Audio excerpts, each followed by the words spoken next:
Hello friends, welcome back to our channel Krish Cookery. இன்னைக்கு ரொம்ப யூஸ்ஃபுல்லான 10 கிச்சன் டிப்ஸ் தான் உங்க கூட ஷேர் பண்ணிக்க போறேன். இந்த டிப்ஸ் சில பேருக்கு தெரிஞ்சிருக்கலாம், ஆனா தெரியாத பிகினர்ஸ்க்கு ரொம்பவே யூஸ்ஃபுல்லா இருக்கும். இப்போ வாங்க வீடியோக்குள்ள போகலாம். ஃபர்ஸ்ட் இப்போ என்னன்னு பாத்தீங்கன்னா, நம்ம சமையல்ல யூஸ் பண்ணக்கூடிய பேக்கிங் சோடா இந்த மாதிரி பாட்டில்ஸ்ல வைக்கும்போது அதோட எக்ஸ்பைரி டேட் தெரியாது. அதே சமயம் அது ஃப்ரெஷ்ஷா இருக்குதான்னு தெரியாது. இந்த பேக்கிங் சோடா ரொம்ப ஃப்ரெஷ்ஷா இருந்தா மட்டும்தான் நம்ம செய்யக்கூடிய ரெசிபீஸ் நல்லா உப்பி சூப்பரா இருக்கும். இது நல்லா ஃப்ரெஷ்ஷா இருக்குதான்னு செக் பண்றதுக்காக ஒரு பவுல்ல இதை கொஞ்சமா போட்டுக்கோங்க. இது கூட கொஞ்சமா வினிகர் ஊத்துனீங்கன்னா இந்த மாதிரி நல்லா நுரைச்சு பொங்கிட்டு வரும்.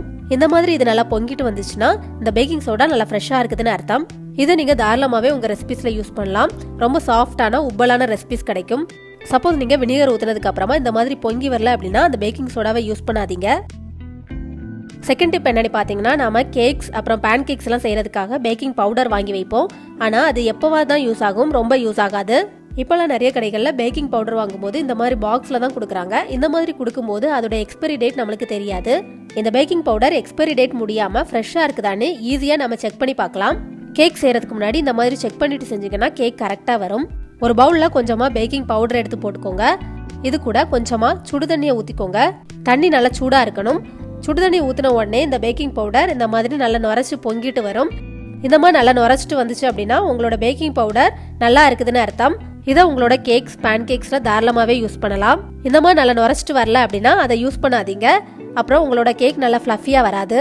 நீங்க கேக் செய்யும் போது இந்த மாதிரி மிக்ஸ் பண்ணி பார்த்துட்டு இந்த மிக்ஸை கூட அந்த கேக் மிக்ஸ் கூட ஆட் பண்ணிக்கலாம். இந்த மாதிரி செய்யும் போது இந்த பேக்கிங் பவுடர் வேஸ்ட் ஆகாமையும் இருக்கும். தேர்ட் டிப் என்னன்னு பாத்தீங்கன்னா, சில சமயம் பச்சை மிளகாவை நிறைய கட் பண்ணும்போது சில பேருக்கு ஒத்துக்காம கை எரிச்சல் காந்தல்லாம் ஏற்படும். சில சமயம் கட் பண்ணிட்டு இருக்கும் போதே நம்மள அறியாமலே கையை ஃபேஸ்ல கூட வைப்போம். அப்போ ஃபேஸ்லயும் எரிச்சல் காந்தல்லாம் ஏற்படும். இதை அவாய்ட் பண்றதுக்காக பச்சை மிளகாவை கட் பண்றதுக்கு முன்னாடியே கையில கொஞ்சமா தேங்காய் எண்ணெயை அப்ளை பண்ணிட்டு அதுக்கப்புறமா கட் பண்ணீங்கன்னா அந்த எரிச்சல் காந்தல் எதுவுமே இருக்காது. ஃபோர்த் டிப், நாம பொரிக்கிறதுக்கு எண்ணெய் சூடு பண்ண வச்சிருப்போம். அது ஹீட் ஆயிட்டான்னு செக் பண்றதுக்காக கொஞ்சமா மாவெல்லாம் விட்டு செக் பண்ணி பார்ப்போம். அந்த மாதிரி செக் பண்ணி பார்க்கறத விடைக்கும் இந்த மெத்தட் ரொம்ப ஈஸியா இருக்கும். எண்ணெய் சூடானதுக்கு அப்புறமா இந்த மாதிரி ஒரு மரக்கரண்டியை இதுல சென்டர்ல வச்சீங்கன்னா இந்த மாதிரி பபிள்ஸ் மாதிரி வர ஆரம்பிக்கும். இப்படி பபிள்ஸ் மாதிரி வந்துடுச்சு அப்படின்னா எண்ணெய் நல்லா ஹீட் ஆயிடுச்சுன்னு அர்த்தம். இனி பொரிக்க ஸ்டார்ட் பண்ணிடலாம். சப்போஸ் எண்ணெய் ஹீட் ஆகல அப்படின்னா பபிள்ஸ் எதுவுமே வராது. இந்த மாதிரி செக் பண்ணி பார்த்துட்டு அதுக்கப்புறமா டைரக்டா நீங்க எண்ணெய் பொரிக்கிறதா இருந்தாலும் பொரிச்சுக்கலாம். இந்த மெத்தட் ரொம்ப ஈஸியா இருக்கும். கண்டிப்பா ட்ரை பண்ணி பாருங்க, சூப்பரா ஒர்க் அவுட் ஆகும்.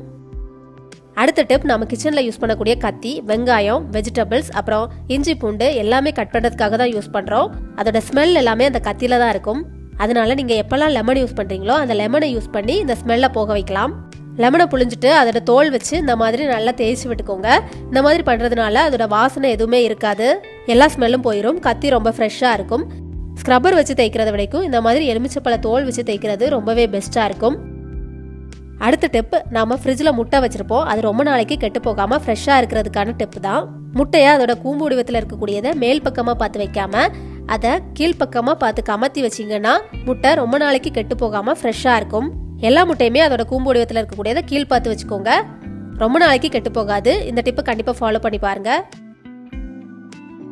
அடுத்த டிப், நம்ம பிஸ்கட்டை கவர்ல இருந்து வெளில எடுத்து ஏர்டைட் கண்டெய்னர்ல போட்டு வச்சா கூட அது சீக்கிரமே நமத்து போயிடும். பிஸ்கட் சீக்கிரமே நமத்து போகாம இருக்கிறதுக்கான டிப் தான். மீதி இருக்கக்கூடிய பிஸ்கட் எடுத்து ஏர்டைட் கண்டெய்னர்ல வச்சிருங்க. அதுக்கப்புறமா அதுக்கு மேல ஒரு அரை டீஸ்பூன் போல சர்க்கரையை தூவி விட்டுக்கோங்க.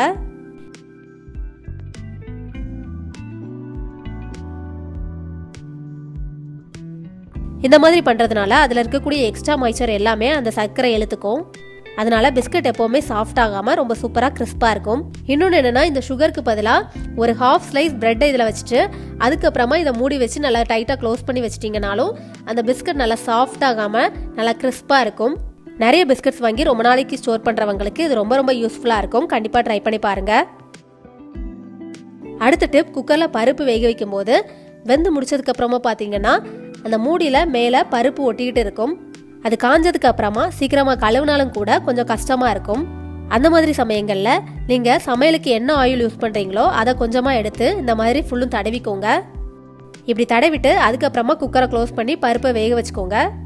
அதுக்கப்புறமா பருப்பு அதுல ஒட்டியிருந்தாலும் கூட அது கழுவும் போது ரொம்ப ஈஸியா வந்துடும். அடுத்த டிப், நம்ம கிச்சன்ல நிறைய யூஸ் பண்ணக்கூடிய இந்த லைட்டர்ல நிறைய அழுக்கு இருக்கும், நிறைய எண்ணெய் பிசுக்கும் இருக்கும். இதை தண்ணி வச்சு நம்ம கிளீன் பண்ண முடியாது. தண்ணி வச்சு இதை நம்ம கிளீன் பண்ணோம்னா சில நேரங்கள்ல இந்த லைட்டர் ஒர்க் ஆகாம கூட போயிடும். அதனால இந்த லைட்டர் க்ளீன் பண்ணுறதுக்காக நாம நெயில் பாலிஷ் ரிமூவ் பண்ணுறதுக்காக யூஸ் பண்ணக்கூடிய நெயில் பாலிஷ் ரிமூவர் வச்சு ரொம்ப ஈஸியாக க்ளீன் பண்ணிடலாம். இந்த நெயில் பாலிஷ் ரிமூவரை கொஞ்சமாக பஞ்சு, டிஷ்யூ பேப்பர் இல்லைனா ஒரு துணியில் எடுத்துட்டு அதை இந்த மாதிரி லைட்டரில் தேய்ச்சி விட்டிங்கன்னா அதுக்கப்புறமா பார்த்தீங்கன்னா அதில் இருக்கக்கூடிய எண்ணெய் பிசுப்பு எல்லாம் போய் நல்லா பளிச்சுன்னு இருக்கும். ஆனால் இந்த மாதிரி க்ளீன் பண்ணும்போது ரொம்ப கேர்ஃபுல்லாக பண்ணணும். லைட்டரை கொஞ்சம் கூட ப்ரெஸ் பண்ணிடக்கூடாது. ரொம்ப கேர்ஃபுல்லாக இந்த மாதிரி க்ளீன் பண்ணும்போது லைட்டரில் உள்ள எல்லா எண்ணெய் பிசுப்பு அப்புறம் அழுக்கு எல்லாமே போய் ரொம்ப ஃப்ரெஷ்ஷாக நல்லா புதுசு மாதிரி இருக்கும். லாஸ்ட் ஸ்டெப் என்னன்னு பார்த்தீங்கன்னா நம்ம மிக்ஸி ஜாரில் இருக்கக்கூடிய அந்த பிளேட்ஸ் எல்லாம் அடிக்கடி மங்கின மாதிரி அதோட ஷார்ப்னஸ் எல்லாம் போயிடும். ரொம்ப அறப்படாது. அந்த பிளேட்ஸை நம்மளே ஈஸியாக ஷார்ப் பண்ணுறதுக்காக கொஞ்சமாக கல்லுப்பு எடுத்து இதில் போட்டுக்கோங்க. 2 ஸ்பூன்லேருந்து 4 ஸ்பூன் வரைக்கும் போட்டுக்கலாம்.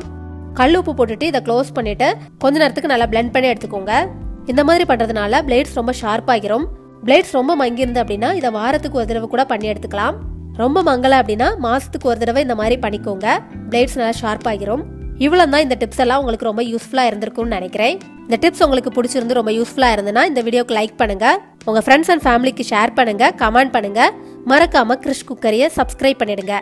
வேறொரு சூப்பரான வீடியோவோட உங்களை மீட் பண்ணுறேன். அது வரைக்கும் பாய்.